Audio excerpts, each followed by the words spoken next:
Oke Sapo, kali ini kita akan belajar bahasa Bugis yang sering kita dengarkan tiap hari. Yang pertama itu Melo ka mandre, artinya saya mau makan.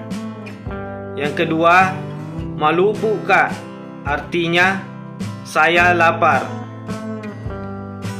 Terus Melo ka ceme, artinya saya mau mandi. Joppani mandre, artinya pergilah makan. Melo ka matindro, artinya saya mau tidur. Cakkarudu ka, artinya saya mengantuk. Cakkarudu lade ka, artinya saya mengantuk sekali.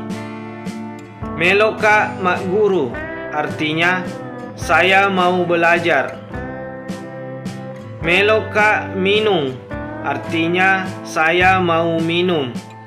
Oke Sapo, itu saja dulu. Terima kasih.